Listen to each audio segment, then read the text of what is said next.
Now we shall begin. You should answer the questions as you listen, because you will not hear the recording a second time. Listen carefully and answer questions 1 to 6. Good morning. Mr. Rich, isn't it? That's right. Raymond Rich of ICT Industries. ICT Industries. Just a moment while I put that on the form. Now, you're looking for new office space, is that right? Yes. Our present lease is due to expire soon, and as the company's expanding anyway, we need to find somewhere to move to. Do you prefer the suburbs, the city, or a commercial zone on the outskirts? Well, currently we're in a very pleasant suburb, but as I said, we've outgrown that building as we've got to move anyway. I think the city centre is where we want to be, right in the heart of things. I see. Anywhere in particular? Yes, somewhere in the vicinity of the main transport centre, because I have a large staff, and car parking in the city is terribly expensive. I think it would be a good idea if we didn't use our cars at all. Exactly what size premises are you looking for? Good question. Something more than the 10,000 square metres we have at present should do it. Shall we say 12,000 square metres? That's probably about right. Yes, I think that would meet our needs. Just how many employees do you have to accommodate? 40 in all, but only 14 will have their own offices. The rest will be in open-plan shared offices. Oh, I forgot to ask. Do any of your employees have extra requirements? Will we need to consider people with disabilities? Yes. Actually, there is one in a wheelchair who'll need suitable access and another who can walk just a few paces. She uses a mobility scooter, so we'd need to make sure all facilities, especially toilet facilities, were suitable and accessible, and we'd also need to be either on the ground floor or to find a secure place by the lifts for Mrs. Jackson to park her scooter. I'll need to keep that in mind when I come up with the property for you to look at. Now, when are you thinking of moving? Well, our current lease expires in August, so we'd like to have the move completed by then, of course. Well, there is a very suitable property that I have in mind here in the city, but the owners want a lease signed by the end of this month, May. Ooh, too early, I'm afraid. I'd be ready to sign up by the end of June, though.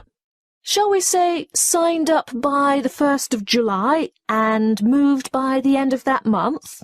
Definitely. Before you hear the rest of the conversation, you have some time to look at questions 7 to 10.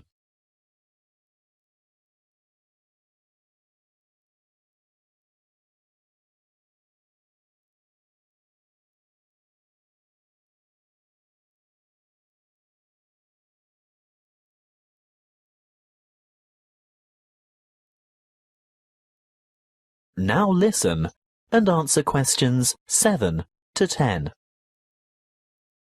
Well, I'll keep your requirements in mind and let you know when something comes up. Wait a minute. There is a vacant office space on the 10th floor of this very building. Would you care to take a look? It has only just become available, but I haven't started marketing it yet because it's in need of a bit of a makeover. The floor area is about the right size. Good. Let's see it then. Well, what do you think? Elevator access is great, and the lobby area is roomy enough for that disability vehicle you were telling me about. Oh, I don't know. There are too many small offices. Would we be able to take out a few of these walls and make bigger work areas? I don't see why not. Most of them are just partitions. Obviously, load-bearing walls can't be touched, but there aren't many of those to worry about. What about kitchen and dining facilities? We like our staff to feel comfortable eating at work. If they go out for lunch, it often leads to extended lunch hours and lost time. Come this way. This is the kitchen. Ooh, It's a bit pokey. We'd need to enlarge it somehow. What's behind the wall here? There's just a storeroom. You could take out that wall and expand into that space. Then what would we do for a storeroom? Ah, well, see that tiny office near the entrance? It has no external windows or natural light. It would make an ideal storeroom. Yes, you're right. The whole place is a bit dilapidated. Obviously in need of that redecoration you were talking about. And I don't just mean a coat of new paint. I think all the light fittings would have to be modernized. Those broken blinds have to be replaced, and this old blue carpet definitely has to go. I agree. That's something we can negotiate with the owner. But overall, do you think it would fit your requirements? Well, you haven't given me any indication of what the lease would cost. But before we get into that, what are the terms of the lease concerning length of tenancy? Well, generally in the city, leases are never less than 3 years. Oh? I mean, we don't mind signing up for that period of time initially, but we don't necessarily want to have to move after that. We've been in our last place for 10 years, you know. Well, the usual agreement is a 3x3x2. That's a contract for 3 years with entitlement to extension for 3 years, and then another 2 years after that. But let me speak to the owner first. And one more thing. We have to consider the time frame. Remember, my current lease is due to expire in August. Well, with reliable contractors, it shouldn't take more than a couple of months to do the necessary refits. That is the end of section 1. You now have half a minute to check your answers.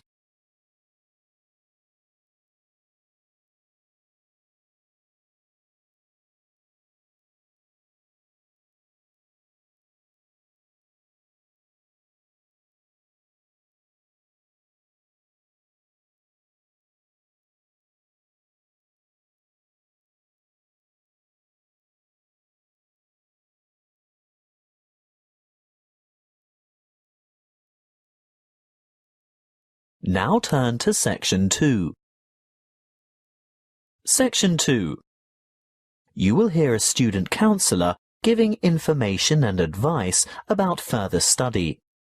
First, you have some time to look at questions 11 to 14.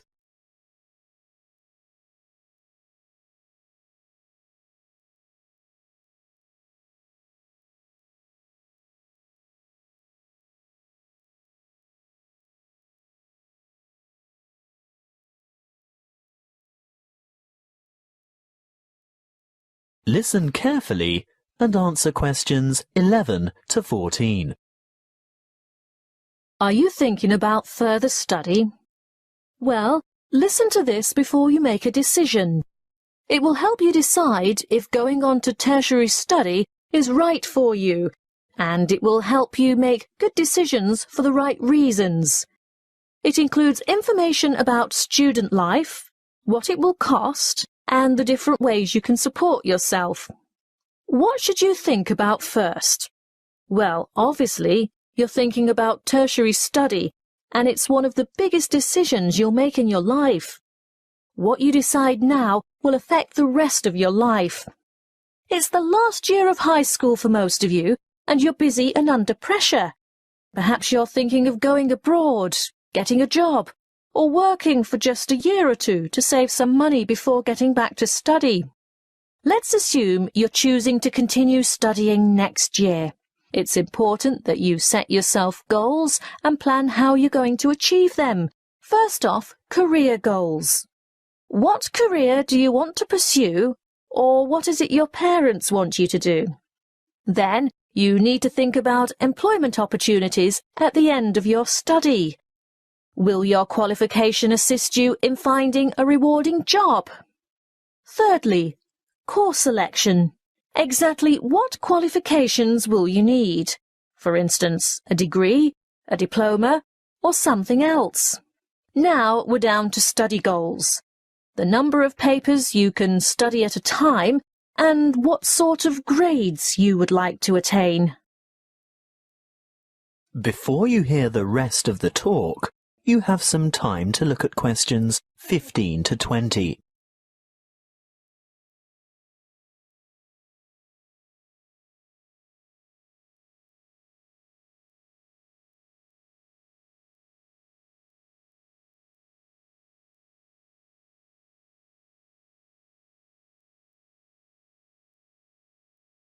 Now listen and answer questions 15 to 20. Now, how do you make all that happen? You might feel overwhelmed by all the choices, but there are people and agencies to help. Career Services is a great website with lots of useful information and a search tool for finding courses and providers throughout the country. Then, there are the tertiary education institutions themselves. Universities and institutes of technology, for example, have comprehensive information on their particular websites. You can find out most anything there. Many campuses have a student support association, and they can tell you a lot about what to expect. Don't be afraid to ask them anything. I'm sure they've heard it all before. It might also be worthwhile to make inquiries with potential employers to see if they will fund or partially fund your studies. If it is a trade you want to learn, the apprenticeship scheme will help you earn while you learn. That way you'll get valuable work experience while you're studying. If you're still at school, then search out your school careers advisor, who will have a variety of information and resources at hand and be able to give you the kind of guidance you need to make a fully informed decision. And, last but not least, don't forget your parents and other family members. They can be of enormous help too. Oh, one last thing that might help you make up your mind. Have you thought of applying for a scholarship? Some embassies, governments and individual institutions offer scholarships to cover part or all of your study fees. Most large libraries have a comprehensive catalogue of the various grants, awards and scholarships that are available. That is the end of section 2. You now have half a minute to check your answers.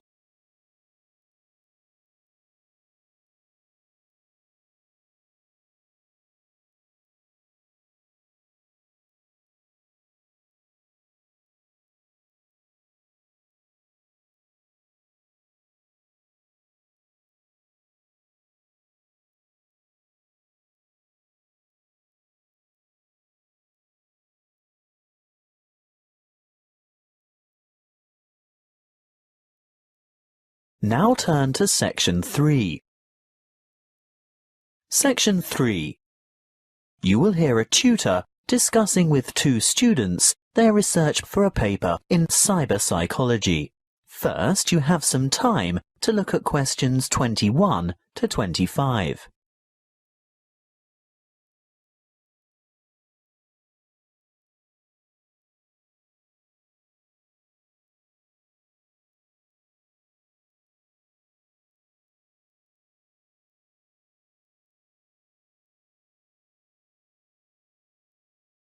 Listen carefully and answer questions 21 to 25. I'm very glad that the 2 of you decided to pursue this research topic, because I think it's not only much needed, but very relevant to current psychological concerns about addiction issues in young people. Now, tell me, how did you get started? Well, we looked around for problems, or perceived problems, that teenagers in general might encounter, and we came up with the extremely popular phenomenon of instant messaging and the implications that the use or overuse of this form of communication might have on teen behaviour. Then we decided to propose the concept of instant messaging addiction. By the way, do you mind if we abbreviate instant messaging to IM in our discussion? Not at all. But before you go any further, tell me something about the demographic sample you used. We chose a random sample of teenagers from Jiangsu province, from a typical public middle school, and we considered this group to be representative of teenagers in urban China.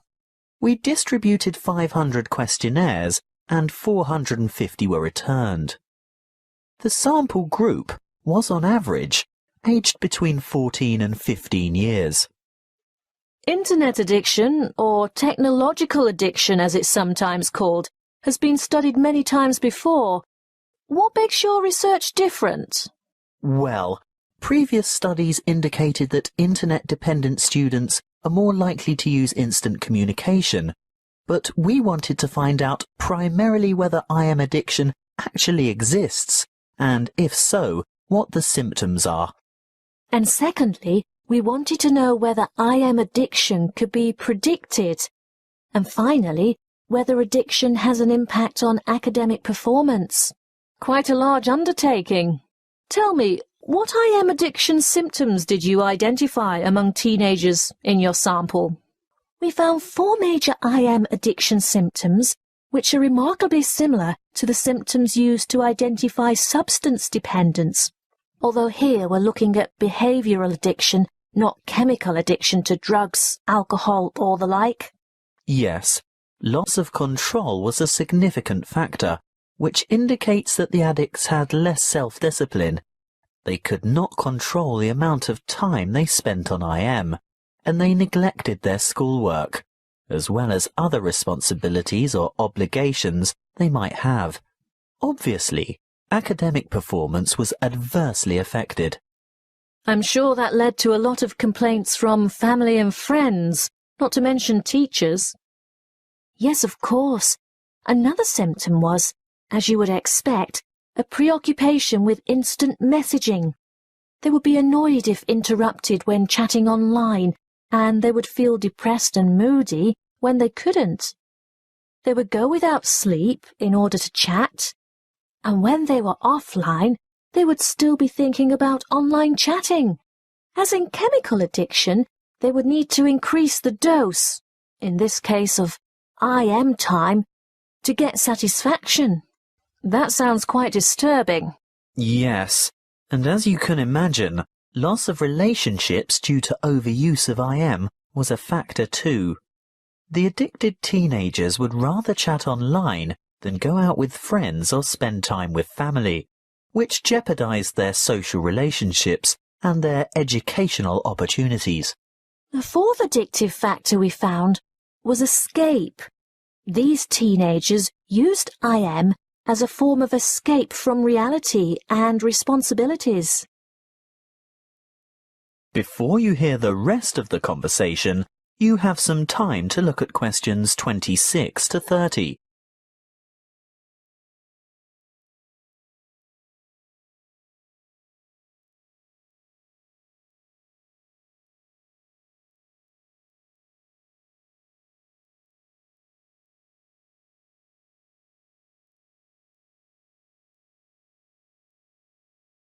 Now listen and answer questions 26 to 30.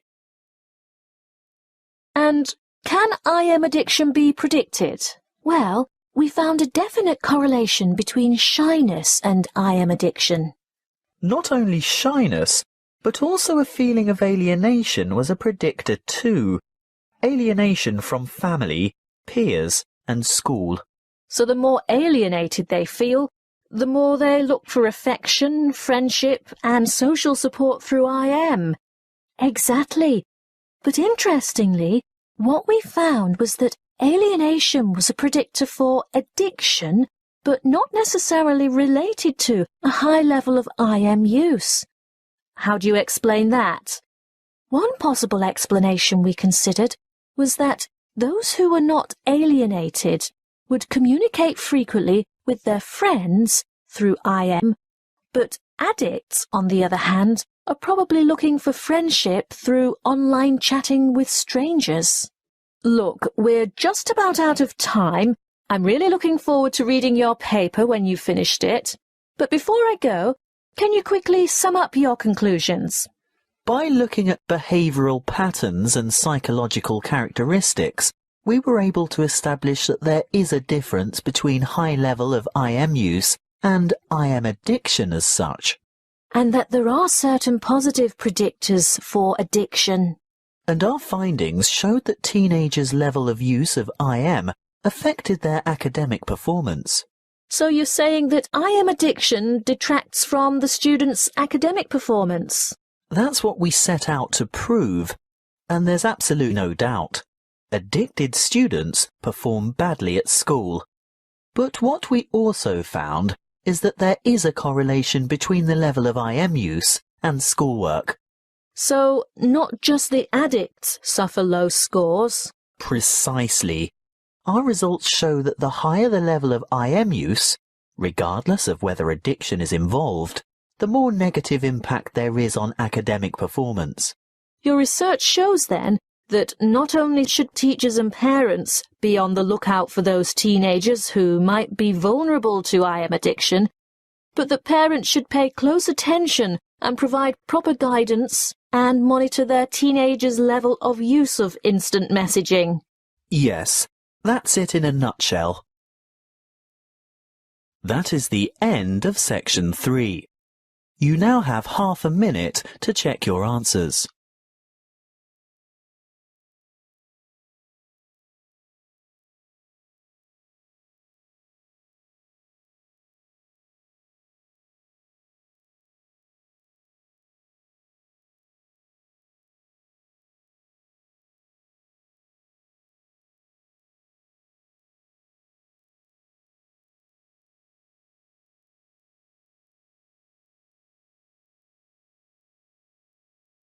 Now turn to section 4. Section 4. You will hear a geography lecture on the British Isles. First, you have some time to look at questions 31 to 40.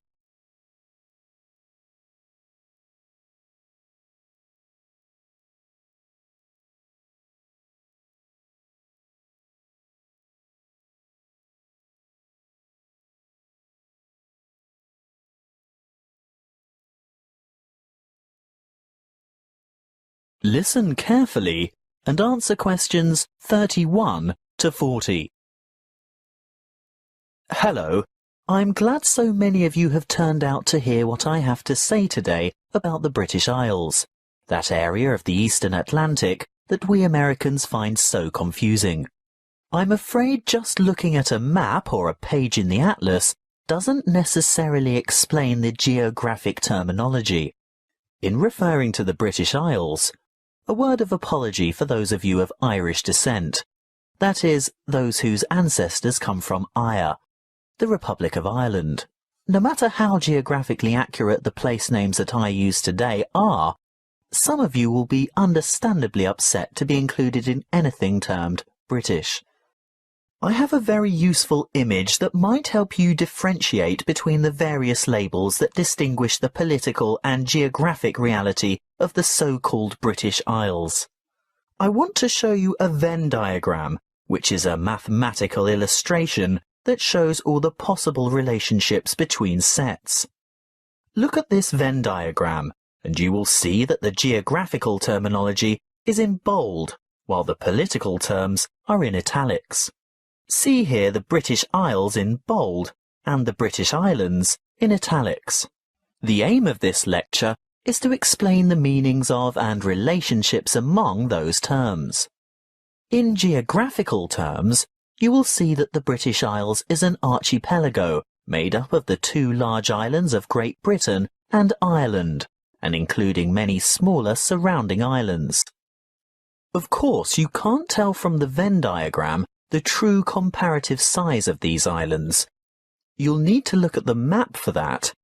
But take my word for it, Great Britain is the largest island of the archipelago, followed by Ireland, which in reality, geographically, lies to the west, and there are over 1,000 smaller islands.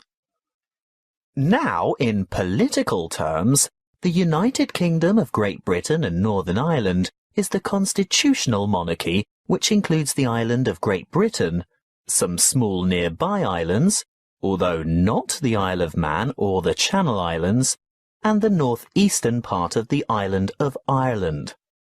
Thank goodness it is generally shortened to United Kingdom, the UK, Great Britain, or Britain, or even the abbreviation GB, although none of these are strictly correct, of course. You'd better listen carefully to the next part, because, I warn you, it is very confusing. Ireland is the name of the sovereign republic occupying the larger part of the island of Ireland. But to distinguish it from the name of the island itself, and most importantly from the other part, which belongs to the UK, it is called the Republic of Ireland, or its Irish language name, Eire. That's E-I-R-E, even though Eire directly translates as Ireland. The smaller portion of the island is called Northern Ireland. The partition of Ireland took place in 1922, after a great history of struggle that we won't go into here. England, Scotland, Wales and Northern Ireland are legal jurisdictions within the United Kingdom, but Great Britain refers to the countries of England, Wales and Scotland as a unit. The British Islands contain the United Kingdom, the Channel Islands, made up of Guernsey and Jersey, and Isle of Man, which all have the British monarch as head of state. Interestingly, the Isle of Man, although governed as a British Crown dependency, has its own parliament, but relies on the UK for defence and in matters of external relations. So, you've learnt something about the geographical and political confusion surrounding the British Isles. Let's have a look at some of the linguistic confusion. To start with, there isn't an adjective to refer to the United Kingdom, so the term British is generally used. However, that means that citizens of Northern Ireland, although not on the island of Great Britain, still describe themselves as British, because this reflects their political and cultural identity. Irish, in a political sense, refers to the Republic only, so sometimes citizens of Northern Ireland would call themselves Northern Irish as a point of difference. Of course, the Northern in Northern Irish is not completely accurate either, as the most northerly peninsula on the island is in the county of Donegal, which is part of the Republic. OK, we might get in a muddle over the term Irish, but at least Scottish, Welsh and English should be self-explanatory. Apparently not to us Americans, and Europeans are often guilty of this too. We often use the term English incorrectly to mean British. I'd have to be the first to admit to calling my Welsh colleague English, which really gets his heckles up. He is Welsh, he tells me, and he may also be British, but he is definitely not English. Just one more thing. What is the British Commonwealth? It's a voluntary association of independent states, many of which were former British colonies. In fact, what was primarily the old British Empire. However, it's no longer known as the British Commonwealth, but is now called the Commonwealth of Nations instead, presumably because current members do not want to remember the old colonial ties. That is the end of section 4. You now have half a minute to check your answers.